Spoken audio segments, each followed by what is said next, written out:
Hey guys, we're going to a video discussing Crawford's, or rather Khan's ability to fight Southpaws. And a lot of people were saying that he did really, really well in this fight with Devin Alexander. And they were talking about it. And I kind of wanted to address it and kind of wanted to watch the film and kind of see. And right off the bat, if you watch, I'll put it in kind of slow-mo too. But Khan's going to probe with this lead hand. See how he touches gloves with Devin Alexander? He's like, okay, this is what we're doing, right? And this is very, very, very, very common in Orthodox versus Southpaw stance. Everybody knows this. Everybody knows this because it's really, really hard to land your jab on your opponent's chin, right? Because just the way your arm is, your position of your shoulder, it's just kind of inside, so you have to sneak to the inside. You know, a lot of fighters will step to the inside and throw their jab to land it. Or they take lead foot dominance and put their lead foot on the outside of their opponent's lead foot while throwing kind of like, you know, feints to get you out of position, and then they throw the straight left hand or the straight right hand once they have lead foot dominance. But this is another tactic where you'll kind of fight for lead hand control, or lead hand dominance, I like to say. And that's going to allow you to control the space between you and your opponent so that you're the one that's allowed to feint and probe, right? If you have all the control of the space between you and your opponent, then you're going to be the one to use that space to feint, to give your opponent different looks, to make them think, and to make them make a mistake. Now, Khan does that to some degree here, right? We're going to start here, right? Probing shot right here, just kind of touching him, lead hand control. And then he flashes the lead hand, shows Devin Alexander, hey, let's touch gloves. And Devin Alexander says, okay, bro. And then he goes and he punches him 3 times instead. And then Devin Alexander goes, come on, bro, that's not what we agreed on. And gets punched in the face. He does it a few more times here, touching the gloves, right? And then he shows him another touch on the gloves and then lands a good straight right hand. You know, very similar. Gets off the line. You know, I just wanted to include that part. Again, same thing, right? He's going to touch gloves here, touch gloves, and then he goes, touch gloves again. And then when Devin Alexander extends his arm, he puts his hand on his glove and then tries to punch him in the face. But what happens here? Devin Alexander sees it coming, slips the shot, and then starts firing his own counters. Khan's quick enough that while he's lunging forward, he's able to catch him with the second right hand, you know, a tiny shot or whatever. But in the first round already, Alexander had picked up on the tactic and realized what Khan was doing because of the fact that Khan always does everything the same way. Now, what this tells me is that Khan doesn't actually understand lead hand control as a fundamental of boxing. It tells me that he understands this tactic of kind of probing with the lead hand to build the pattern, but he doesn't understand why it works.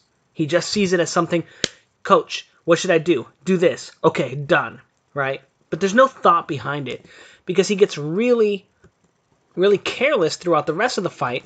As you see, he's really easy to counter here because he doesn't know how to control the space. Now, as you see here, he's not controlling the space. He's just lunging in and throwing shots. He's not even using the tactic anymore, and it allows Devin Alexander to easily counter him when he comes in because the tactic stops working as soon as Alexander picks up on it, the fact that he always does one probe first, and then the second probe is always to set up the shots, right? He's not constantly looking for new opportunities to set it up. He's not constantly looking to control his opponents. He's only looking to use that tactic to set his punches up. And as you see, he's going to do it here, right? Oh, he doesn't do it here. He kind of gives him a little bit of a jab.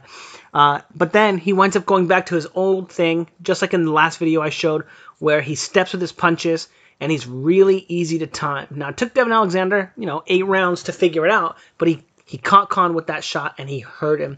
Catches him again with that shot right there. And it's because Khan doesn't actually understand what he's doing with the lead hand dominance, and that's why he gives it up, and he winds up just resorting to throwing punches and getting countered. And again, he tries it right here, and then just eats a huge shot.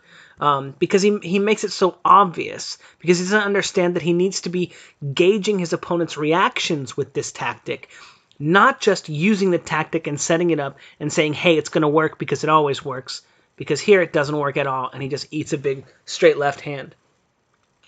Anyway, again, doing the same shot, right, getting caught the same tactic, and it's because he doesn't understand.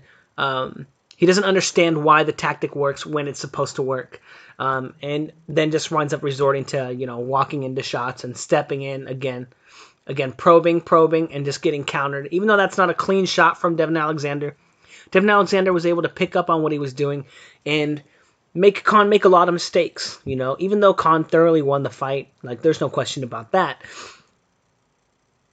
Devin Alexander is not Crawford.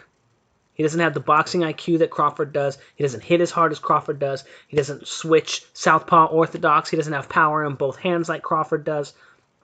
And it's going to be a much different fight than the one with Alexander, even if Crawford does elect to fight him in southpaw stance, which I don't think he will. I think he'll want the mirrored stance or the non-mirrored stance, so he can pull more away from the right hand of Khan, but also stop Khan from getting to the outside. Because it's really easy after you throw a right hand, like you take lead foot dominance, and Khan is very quick. He has quick feet too, even though he telegraphs his feet. He does have quick feet, and he can make it around to the outside if Crawford fights southpaw, and he can kind of tangle him up a little bit, push him down, or lean on him, a little roughhouse tactics, but legal and not even anything that's excess to get on the outside, and I think that'll be much harder if they're both in right-handed stances. So I don't think Crawford is going to fight him southpaw. He'll probably show me what I know about boxing by doing it a few times anyway. But anyway, I don't anticipate Khan having any additional advantages or any advantages at all. Even if Crawford does decide to fight southpaw, he still has the same flaw where he steps in with his punches. He doesn't set his punches up. And even when he does set him up like he does here in the first round, it's very predictable, and it winds up being a source of offense for his opponent rather than a source of offense for him. Anyway, don't forget to like, comment, and subscribe. Let me know what you guys think. And I have some really exciting stuff coming out. I'm really excited. So I guess I'll just keep saying that.